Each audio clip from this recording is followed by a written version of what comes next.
자, 그럼 먼저 뉴스 우리 류종훈 기자부터 모셔보죠. 어서 오십시오. 어서 오세요. 네, 안녕하십니까, 류종훈입니다. 네, 반갑습니다. 정프로님 감기 걸리셨나요? 목소리가 안 좋으시네요. 네, 많이들 코로나 의심하시는데 아니고. 코로나보다는 약간 좀 비염이나 맹맹하신 것 같아서. 네, 그 8월 한 며칠 전쯤에 네. 약간 에어컨을 좀 틀고 잤던 날이 한 번 있었던 것 같습니다. 네. 그날이 좀 제가 볼 때는 의심스러운 날이에요. 근데 가을 됐는데 계속 더워요. 네. 오늘도 낮 기온 최고 35도까지 올라갔네요. 35도? 네. 진짜요? 네, 지난주 수요일에 35도 올라갔거든요. 근데 오늘 또 35도라고 합니다. 와, 이게 지금 가을인지 아닌지 모르겠는데 미국 장도 여전히 지금 활황입니다. 그래요? 네, 사실 그저께까지 좀 안 좋아서 많은 분들이 걱정을 하셨는데 어제 좀 많이 회복했습니다. 좀 보여주시면 표 보면서 말씀드리면은 다우지수 같은 경우에는 전장 대비 1.2% 올랐고요. 나스닥 같은 경우에도 1.16% 상승 마감을 했습니다. S&P 500 같은 경우는 1.16% 마감을 하면서 이제 전장에서 좀 많이 빠졌던 거를 대부분 회복을 했다고 보시면 될 것 같습니다. 이날 시장 같은 경우에는 고용 불안보다는 이제 큰 폭으로 조정됐던 주가에 조금 더 초점을 맞춰서 수급들이 많이 몰리지 않았나 이렇게 보이고 있고요. 네. 이번 달에 이제 FOMC 회의에서 이제 기준금리 인하가 아무래도 좀 확실하게 다들 좀 전망을 하고 있다 보니까 여기에 대한 좀 기대감도 오늘 장에는 포함된 게 아닌가 싶다라고 하는 해석이 나오는데 이 하나의 지금 이벤트를 앞두고서 이제 하루는 빠졌다가 하루는 올랐다가 하다 맞아요. 보니까 이 해석이 크게 의미가 있을까 싶기도 하는 그런 생각도 듭니다, 사실. 네. 네, 그러다 보니까 이제 오늘 저녁에 또 어떤 걸 나올지 또 봐야 될 것 같고요. 특히나 어젯밤 같은 경우는 애플이 조금 주가가 많이 움직였거든요. 네. 바로 첫 번째 뉴스랑 연결해서 말씀을 드릴 수 있을 것 같은데 일단 애플 주가부터 한번 먼저 좀 띄워주십시오. 애플 주가 보면은 이게 어제 하루 동안에 변동했던 모습입니다. 오르락 내리락 오르락 내리락 난리가 이게 났죠. 하루죠, 이게. 네, 하루짜리입니다. 네. 이제 어제 장 시작하자마자 빠졌다가 다시 좀 올랐다가 빠졌다가 난리가 났는데 네. 이럴 수밖에 없었던 이유가 있습니다. 네. 어제 이제 바로 이제 애플이 아이폰 16을 공개를 했거든요. 했어요. 네. 오늘 뭐 어제지 뭐 오늘 몇 시간 전이에요 사실상. 네. 몇 시간 전에 이제 애플이 드디어 이제 아이폰 16을 공개를 하면서 많은 분들이 기대를 했던 것이 한 세 가지 정도 될 것 같아요. 네. 일단 가격. 음. 가격이 어떻게 될 거냐. 요즘 그쵸. 스마트폰 가격이 미쳤습니다. 노트북보다 비싸잖아요, 진짜. 그러다 보니까 가격이 어떻게 될 거냐라고 봤는데 가격은 동결됐습니다. 네. 두 번째는 이제 애플 AI, 애플 인텔리전스가 언제쯤 어떻게 탑재가 될 것이냐라고 이야기를 했는데 사실 그 부분에 대해서는 이번에 좀 실망감이 컸어요. 네. 이 주가가 빠졌을 때는 아마 그때 이야기를 많이 했을 때가지 않았을까 싶기는 한데 애플 인텔리전스가 지금 16이 나오자마자 바로 적용이 되는 건 아니고요. 조금 시간이 있어야 되고 무엇보다 지금 우리나라 분들이 기다렸던 거는 한국어 AI 맞아요. 네. 언제 어떻게 적용될 거냐. 쉽게 말하면 시리가 이제 우리가 말하는 거를 언제쯤 알아들을 수 있을 거냐라고 했는데 한국어 AI에 대해서는 아직까지 출시 일정을 좀 구체적으로 밝히지 않았습니다. 네. 쉽게 말하면은 이제 뭐 내년에도 사실 우리가 한국어 AI를 쓸 수 있을지 없을지는 좀 불투명한 상황이라고 보시면 될 것 같고요. 세 번째는 세 번째가 갑자기 생각이 안 나네요. 일단 네. 인텔리전스가 네. 그 다음 달에는 미국 공개되고 네. 그다음 12월에 영국 공개되고 네. 내년에 중국, 일본, 프랑스, 스페인 공개되는데 네. 우리나라는 빠졌습니다. 그렇습니다. 그래요? 왜? 동아시아에서 우리나라만 빠졌어. 왜? 한국어 AI에 대해서 지금 데이터가 별로 없지 않을까 싶은 생각이 드는데 데이터 부족으로. 사실 이들이 지금 협력을 하고 있는 쪽이 그 오픈 AI 쪽이잖아요. 그러다 네. 보니까 그쪽 관련해서 조금은 좀 데이터가 부족하지 않을까 싶고 세 번째 이제 생각이 났습니다. 네네, 세 번째. 세 번째는 과연 한국이 이번에 1차 출시국에 포함이 될 거냐 네. 했는데 출시국에 포함이 됐습니다. 출시국에는 포함이 됐지만 네. AI는 시간이 좀 걸릴 것 같다. 예. 어떻게 보면 당근과 채찍을 동시에 준 게 아닌가 싶기도 한데. 굳이 우리나라에 당근과 채찍. 그러니까 이 뭐지? 우리나라 말이 굉장히 자랑스러운 우리 한국어 그리고 네. 한글이 있습니다만 굉장히 우리 아주 과학적으로 잘 만들어진 좋은 한글이죠. 네. 그렇죠. 근데 이게 서양의 많은 말들과 가장 거리가 좀 먼 것 같아. 네, 뭐 어순이든 어휘든 모든 걸 비교해도 그렇죠. 가장 거리가 좀 멀어. 그러니까 우리나라 사람들이 영어 배우기가 어려운 것 같아요. 저 어순도 다르고 예. 그 또 우리나라 같은 경우에는 뭐 표현할 수 있는 그 단어가 굉장히 많잖아요. 끼리끼리하다 뭐 이런. 그렇죠. 누리끼리라 니리끼리 여러 가지가 있는데 영어는 그게 쉽지 않습니다. 예. 슴슴하다 어떻게 할 거예요? 슴슴하다. 이거 안 되거든. 네. 이러다 보니까 뭐 걔네들도 배우기가 좀 쉽지 않을 거. 물론 한 글 자체는 뭐 배우는 게 어렵지 않다고는 네. 하는데 네. 그래서 하여튼 우리말이 잘 보존된 장점도 있습니다만 그러다 보니 뭔가 이 AI나 이런 거 할 때 정보의 어떤 그 차단 혹은 뭐 이렇게 좀 자유롭게 오고 가는 게 조금 덜해지는 것 같은 느낌? 그런 게 그렇죠. 살짝 있긴 합니다. 네. 그 방금 전에 잠깐 마지막에 말씀드렸던 게 이제 한국이 1차국에 포함되는 게 좀 약간 중요한 게 뭐냐면은 2009년도 때 처음 아이폰 출시할 때 이후 처음으로 1차국에 포함이 됐거든요.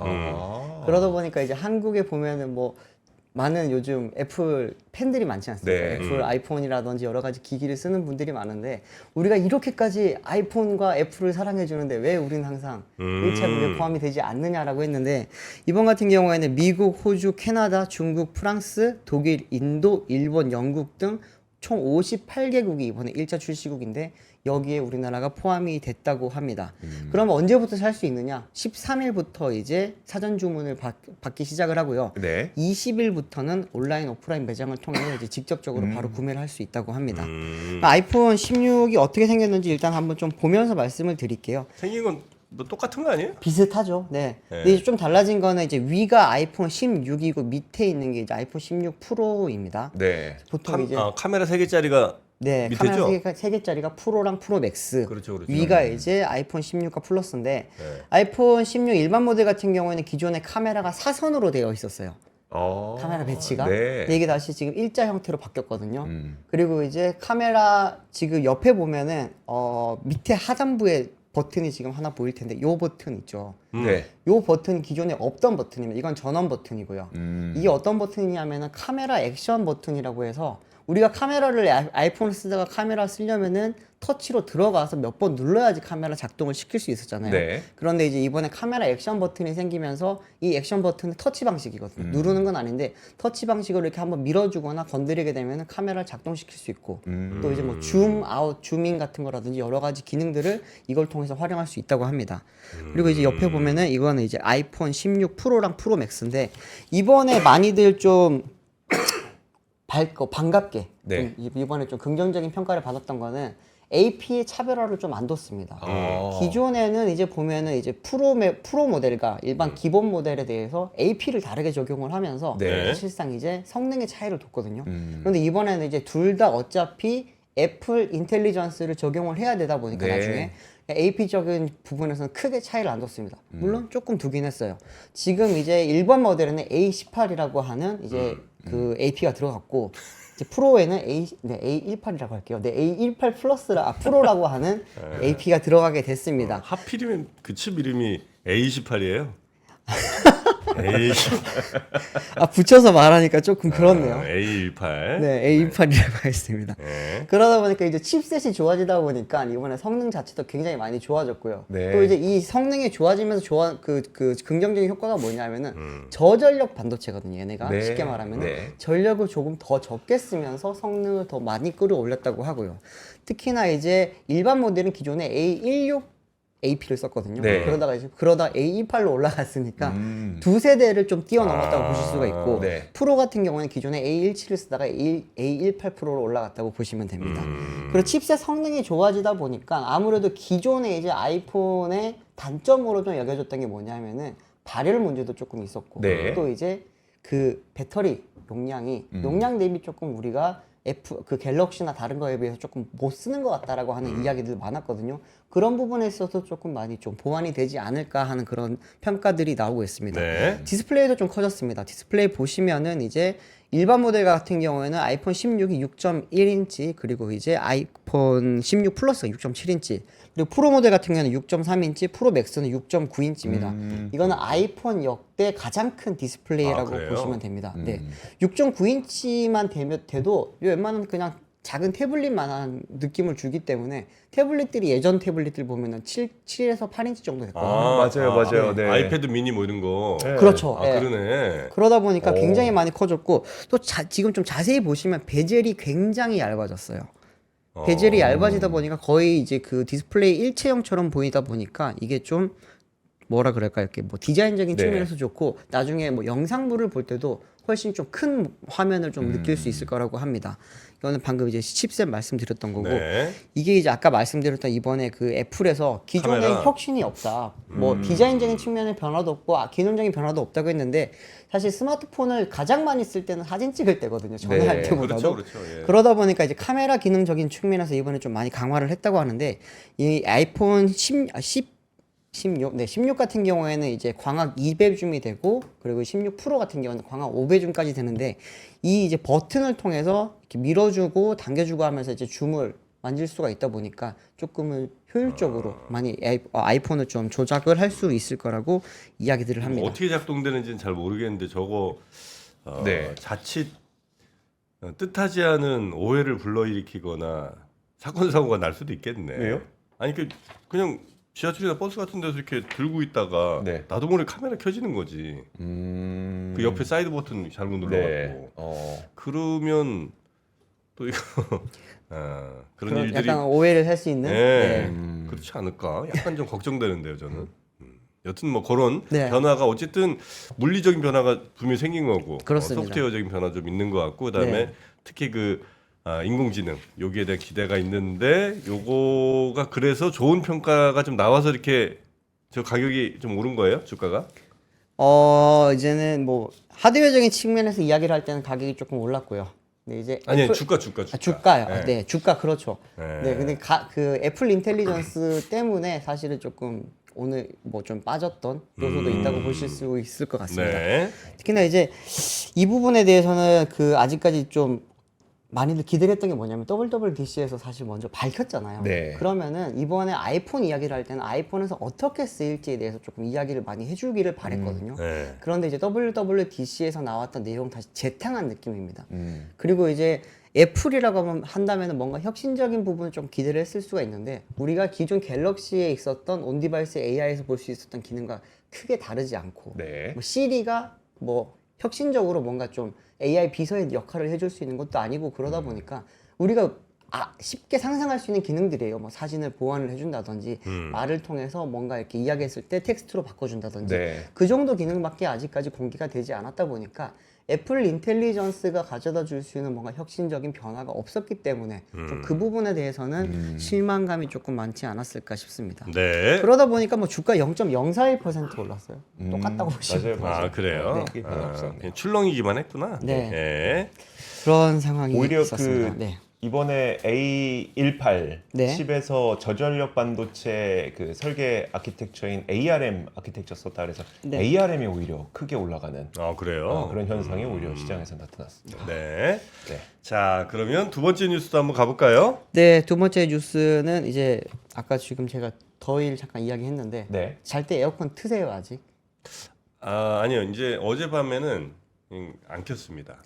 어젯밤에 안 킨 이유는 전기요금 뭐 깜짝 놀라고. 요금 보셨나요? 와. 얼마? 아니 할인 받으실 텐데 다둥이 할인. 그래요? 그 신청해야 되는 거예요? 네. 한국전력에 전화해서. 아 진짜? 네. 아니 그럼 낸 것도 돌려줘야 아니면 이제부터 적용? 그건 확인해봐야 될 것 같아요. 제가 알기로는 낸 거 돌려주지는 아. 않는 걸로 알고 있는데 그래요? 아씨. 아니 요즘에 아이 많이 낳으라고 출산 네. 장려하라고 뭐 여러 가지 혜택들 많이 주고 있잖아요. 이주 기저도 할인 받을 텐데요. 그 2자녀까지 이제 다둥이가 돼서 인정이 돼서 물론 3자녀 다둥이만큼 할인은 아니지만 네. 2자녀 다둥이 할인도 받아서 저희도 전기료가 조금 줄었어요. 그리고 신생아 태어나면 할인을 해줍니다. 아, 네. 네, 그거 그 주민센터 가서 이야기하면 아실 텐데 아, 다 그래요? 바로 신청을 해줘요. 네. 그러면 제 정확하게 기억은 안 나는데 한 20%인가 할인을 받고 있는 걸로 저도 기억을 하고 있는데 네. 와.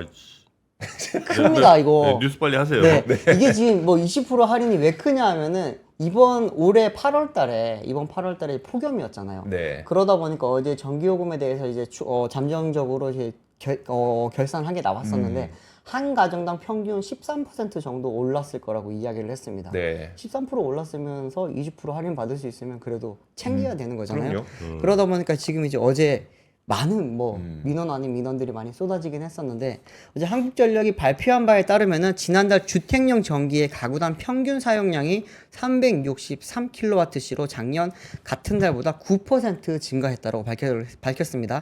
그런데 이제 평균 주택용 전기요금은 네. 63,610원으로 작년보다 13%, 약 한 7,520원 가량 오를 것으로 추정을 했습니다. 이게 전기는 9% 더 썼는데 네. 13% 요금을 더 냈다라는 거죠. 그거는 이제 결국에는 이제 우리가 많이들 알고 있는 누진세 때문인데 네. 작년 5월 이후 주택용 전기요금은 같은 수준을 유지를 하고 있지만 누진제 영향으로 사용량 증가폭 대비 요금이 더 많이 늘어났다고 한전 쪽에서는 이야기를 했습니다. 한전 쪽 관계자 말을 조금 인용을 하면은 지난달 말까지 집계된 검침 자료를 바탕으로 한 수치이기 때문에 최종적인 8월 전기 사용량과 전기요금은 이달 말에 확정될 건데 네. 확실히 오르기는 오를 거라고 합니다. 음. 작년 8월보다 이제 올해 8월 전기요금이 증가한 가구가 약 한 76%인 1922만 가구, 지난해와 같은 가구는 1%인 31만 가구, 줄어든 가구는 23%인 569만 가구 정도가 될 거라고 합니다. 네. 한 3분의 2 이상이 네. 전기요금을 작년보다 훨씬 많이 낼 거라고 하는 이야기라고 보시면 될 것 같습니다. 표 한번 보면서 말씀을 드릴게요. 이제 8월 주택 전기 사용량이 9% 늘었죠. 작년 같은 경우에는 333kWh에서 363kWh로 늘었고요. 요금은 56,090원에서 63,610원으로 올랐습니다. 이게 결국에 누진제인데 누진제 같은 경우는 원래 6개 단계로 네. 구분이 되어 있었거든요. 네. 훨씬 촘촘하게 되어 있다가 2020년도 때 개편을 하면서 3단계로 바뀌었습니다. 그러면서 이제 300kWh 이하일 경우에는 가구당 910원이 기본 요금이고 301kWh를 넘게 되면 450kWh 같은 경우는 기본 요금이 1,600원이 됩니다. 네. 450kWh를 초과를 하게 되면 갑자기 이게 7,300원까지 기본 요금이 올라가게 됩니다. 네. 그러면 이제 기본 요금이 이렇게 많이 오르다 보니까 이제 많이 쓰면 많이 쓸수록 정말 누진적으로 적용되는 게 굉장히 커진다는 이야기고요. 여기에 대해서 사람들이 이제 불만을 갖거나 비판을 하는 이유는 이제 가정용 전기에만 이렇게 지금 누진제를 붙이기 때문에 산업용 전기가 좀 형평성 논란이 있지 않냐라고 이야기를 네. 하는데 정부 차원에서는 이제 산업용 전기 같은 경우에는 여기서 이제 부가적으로 발생하는 게 많다 보니까 이걸 또 뭐 기간 산업이기도 하고 이걸 무작위로 올릴 수 없기 때문에 그 부분은 별도로 관리를 해야 된다고 이야기를 하고 있고요. 네. 또 하나는 작년에 이제 우리가 기억하기로 3분기 때 한번 올렸잖아요. 전기요금을. 그리고 나서 산업용 전기는 한 번 더 올렸습니다. 10.9% 정도 올렸기 때문에 그때 가정용은 안 올렸으니까 여기에 대해서도 형평성을 조금 뒀다라고 설명을 하고 있습니다. 근데 왜 이렇게 진짜 많이 올랐냐라고 네. 보니까 진짜 8월에 더웠어요.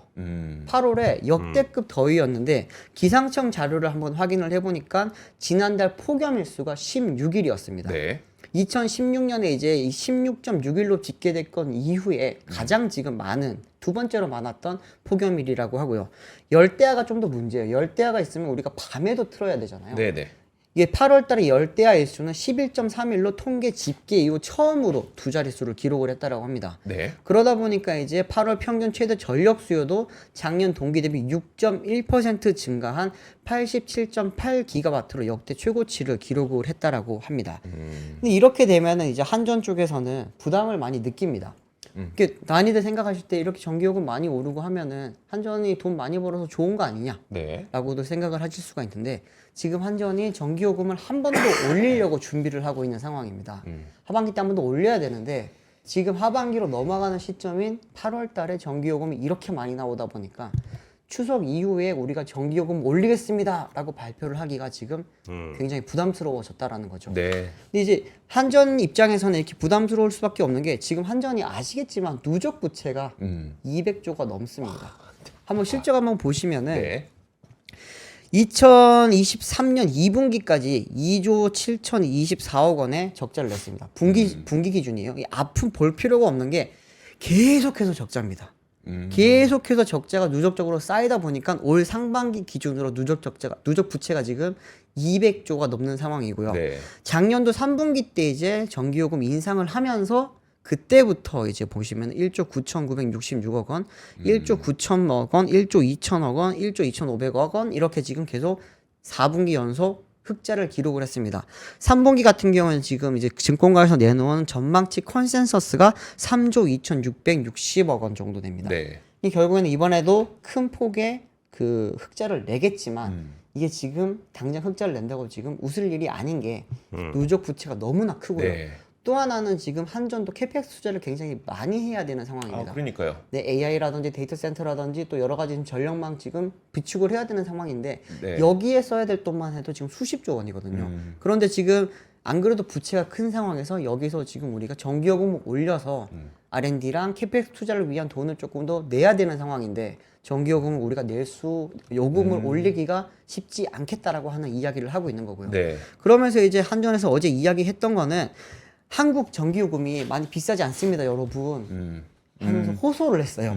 어떤 이야기를 했냐 하면은 일본과 프랑스 같은 경우에는 한국의 2배 이상의 지금 전기요금을 내고 있고 네. 미국은 2.5배, 독일은 3배 수준의 지금 전기요금을 내고 있기 때문에 한국 요금이 많이 안 비싸니까 우리도 조금 올려야 될 것 같습니다라고 이야기를 하기는 했습니다. 이러면 근데 사실 좀 한전 주식을 갖고 계신 분들은 네. 올려야 된다. 올려서 빨리 재무 구조를 조금 정상화시켜야 된다라고 이야기를 할 거고요. 일반적인 국민들 같은 경우에는 안 그래도 지금 물가가 많이 올라서 살기 힘든데 전기 요금까지 올려서 우리 생활이 좀 더 팍팍해지는 거 아니겠냐라고 하는 그런 걱정들을 많이 하고 있는데 한전도 뭐 그냥 가만히 올리기만 하는 거 아니에요. 흑자를 위해서 자구책을 계속해서 지금 내고 있다고는 합니다. 한전의 이야기를 들어보면 본사 조직을 20% 가량 줄였고요. 올해부터 설, 추석 등 명절과 근로자의 날에 지급하던 지원비도 폐지했다고 합니다. 또 회사 창립 기념일과 노조 창립 기념일에 유급 휴가도 없앴다고 하는데 그럼에도 불구하고 뭐 아직까지도 여기에 네. 큰 효과가 없다 보니까 뭐 이제 주주들과 일반 국민들 간의 그런 좀 감정의 괴리가 그쵸. 굉장히 큰 것 같습니다. 네. 아유. 그러니까 그 전기료가 싸냐 비싸냐를 우리가 뭐 절대적으로 이 자리에서 얘기할 수는 없겠습니다만 네네. 네. 저는 만약에 전 세계적으로 우리나라 전기료가 좀 싼 그 저렴한 편이다라는 게 뭐 국제적으로 인정이 된다면 지금 전기료를 그러면 이제 한전이 충분한 흑자를 낼 만큼 올릴 수 없다면 차라리 이거를 약간 어떤 레버리지로 이용하는 방식이라도 좀 생각해 봤으면 좋겠다는 생각은 했었어요. 예를 들어서 전기료가 싼 만큼 데이터 센터는 우리나라에 지으십시오라는 어떤 그 외국 자본을 끌어들일 수 있을 만한 네. 어떤 레버리지로 사용을 하는 방식이라도 좀 떠올려 보면 어떨까라는 생각이지. 당장 우리가 어떻게 지금 그러면 뭐 적자니까 우리가 가격 많이 올리겠습니다. 이건 불가능하잖아요. 그렇죠. 유인책으로 쓰면 네. 사실 좋을 것 같기는 그래서 해요. 뭔가 다르게 우리가 갖고 있는 장점을 이용할 수 있는 방법을 찾아야 되지 않을까? 계속 이렇게 갈 수는 없잖아요. 근데 제가 감정적인 부분을 빼고 약간 산업적인 측면에서 봤을 때는 사실은 올릴 당위성은 충분하거든요. 네네. 네. 근데 김동철 한전 사장이 어제 이야기를 하면서 굉장히 좀 심각성을 느낄 수 있었던 멘트가 어떤 게 있었냐면은 우선 올 연말까지는 버틸 수가 있다고 합니다. 네. 요금을 안 올리더라도. 하지만 2027년 말이 되면은 사채 발행 개수를 2배로 줄여야 할 때고요. 누적 적자를 해소하지 않게 되면 정말 상상할 수도 없는 일이 생길 수 있다라고 이야기를 했습니다. 상상할 수도 없는 일이라고 한다면은 우리가 지금 이자 못 준다는 거죠. 네, 채권에 그렇죠. 대해서. 알겠습니다. 가장 안 좋은 일이 발생할 수도 있기 때문에 한전이 사실 사라지게 되면은 정말 큰일 나거든요. 그건 안 되죠. 네. 그리고 다음 뉴스도 한번 네. 볼게요. 다음 뉴스는 이제 이주 기자도 굉장히 좀 관심이 많을 텐데 네. 온라인 플랫폼법 어. 관련돼서 어제 이제 공정위 쪽에서 이야기가 나왔습니다. 네. 기존에는 원래 이제 온라인 플랫폼법, 온플법이라고 하잖아요. 그렇죠. 이거를 네. 제정하는 거를 많이 준비를 했었는데 이 방안을 조금은 철회를 하고 이제는 이제 공정거래법이랑 대규모 유통법을 개정해서 이걸 좀 네. 해체하는 방안을 어제 내놓았습니다. 공정위가 어제 밝힌 내용을 보면은 이제 압도적인 지배적 플랫폼을 사후 추정해서 규율하겠다는 이야기를 했는데 기존의 온플법은 사전이었습니다. 네. 사전에 뭔가 발생할 거를 예방하는 방식으로 온플법을 제정을 하려고 했었는데 이번에 말이 나온 거는 사후 추정을 해서 규율한다. 사후에 제재를 하겠다라고 이야기를 한 겁니다. 이거를 좀 표를 보면서 말씀을 드릴게요. 이제 사후 추정 요건이 어떻게 되냐 하면은 한 개 회사의 시장 점유율이 60% 이상이 되고 그리고 이용자 수가 1,000만 명 이상 또는 3개 이하 회사 시장 점유율이 85% 이상이면서 사별 이용자 수 2천만 명 이상이어야 된다. 또 만약에 여기에 해당되더라도 직간접 매출이 4조 원 미만이면은 규율 대상에서 제외된다라고 했습니다. 뭐 규율 분야 같은 경우에는 중개, 검색, 동영상, SNS, 운영체제, 광고 등 6개 서비스에 대해서 이야기를 하고 있고요. 지금 특히나 이제 알고리즘 조정을 통한 자사 우대라든지 자사 플랫폼 서비스와 다른 상품 또는 서비스를 함께 구매하도록 강제하는 끼워 팔기, 또 자사 플랫폼 이용자가 타사 플랫폼을 이용하는 것을 방해하는 멀티 호밍 제한이라든지 최회 대우 요구 등 4대 반경 경쟁 행위에 대해서도 앞으로 좀 들여다보겠다고 네. 했습니다. 이게 그러면은 많이 제일 궁금한 거는 어떤 회사가 포함이 되고 어떤 회사가 빠질 거냐라는 건데 지금 기준을 봤을 때는 네이버, 카카오가 당연히 포함이 되고요. 네. 또 이제 해외 기업 같은 경우에도 구글, 애플, 메타 정도가 지금 될 가능성이 높다라고 이야기를 합니다. 그런데 이제 많이들 궁금했던 거는 이제 온라인 플랫폼 할 때 쿠팡이랑 배민 어떻게 되느냐라는 네, 부분 되게 맞아요. 많이 봤거든요. 네. 커머스 쪽에서 가장 워낙 지금 크다 보니까 근데 이들은 포함이 되지 않을 걸로 지금 이야기가 나오고 있습니다. 이제 매출액 측면에서 4조 원 미만이기 때문에 뭐 이런 이야기가 나오는데 어제 이제 이것 때문에 조금 그 자영업자분들 네. 특히나 이제 배달 쪽에 많이 하는 음식점, 요식업에 좀 종사하시는 분들이 이제 결국에는 정부가 이제 자영업자들의 그런 목소리를 외면했다라고 네. 하는 이야기를 했고요. 25일에 이제 여기에 관련해서 집회를 열 예정이라고 합니다. 아무래도 이제 최근에 뭐 지금 음식업계와 요식업계와 그 이제 그 배달 플랫폼 간의 전쟁 같은 지금 이야기들이 많이 나오고 있는 상황에서 네. 이런 이제 공정거래법 개정안에서 어떻게 보면은 쿠팡과 배민이 조금 제외가 되다 보니까 그런 부분에 있어서 조금 많이 불만이라고 하긴 좀 그렇고요. 울분이 조금 터져 나오는 게 아닐까 싶습니다. 끝이에요? 네, 뭐 네. 시간 다 된 거 아닌가요? 알겠습니다. 네. 시간도 뭐 거의 다 되긴 했고, 제가 그 정기요금 어떻게 할인받나 그거 찾아보느라고 중간에 잠깐 좀 정신줄을 놨는데. 찾으셨어요? 네? 봤는데 조금 복잡해. 어. 아니 뭐 그 애들 주민번호를 하나씩 다 넣으라는데 넣어야죠. 애들 번호를 어떻게 알아요? 내 번호만 넣으면 다 알지 않나? 봐봐요. 아니 제 이름 딱 검색하면 나라에서 하는 거면 딱 보면 딱딱딱 나올 거 아니에요. 애들 번호를 또 찾아야 되네. 여튼 뭐 그렇게 해갖고 좀 약간 뭐 복잡한 과정이 있긴 합니다만 네네. 그렇게 하면 30%까지 할인을 해줄 수 있고요. 네. 물론 이제 그 상한선은 16,000원이랍니다. 아니 근데 16,000원이라도 네. 아니 그러니까 뭐 받아야죠. 받아야 되는데 올 여름에 이제 애들 쭉 있었잖아요. 네. 에어컨 좀 많이 틀었잖아요. 전기요금이 거의 30 나왔어요. 네? 전기 요금만요? 아니면 다른 관리비 다 포함해서요? 전기요금 관리비라고 따로 없죠. 오늘 빌라니까 30. 네. 야, 어마어마했습니다. 올 여름. 네. 24시간 돌리셨나 모르겠어요. 이거 애들 확인을 좀 해봐야 되겠네. 네. 하여튼 굉장히. 아이고. 그래서 에어컨들이 이제는 겁이 딱 막상 보니까 네네. 겁이 좀 나네요. 자, 오늘 뉴스는 요 정도 네. 할까요? 네네. 네, 우리 류정 기자님 고생 많으셨고 네. 내일 말고 내일 저는 멀리 갑니다. 멀리 갑니다. 출장 가죠? 네, 네. 저는 이제 항상 외부에서 돌기 때문에. 네. 잘 다녀오시고 네. 다음 시간에 또 뵙겠습니다. 네, 감사합니다. 고맙습니다. 네. 박근영, 이선영, 서경인, 염승환 투자 마스터들의 세심한 케어로 건강한 투자 습관을 만드세요. 3프로 멤버십 3프로 앱에서 확인하세요.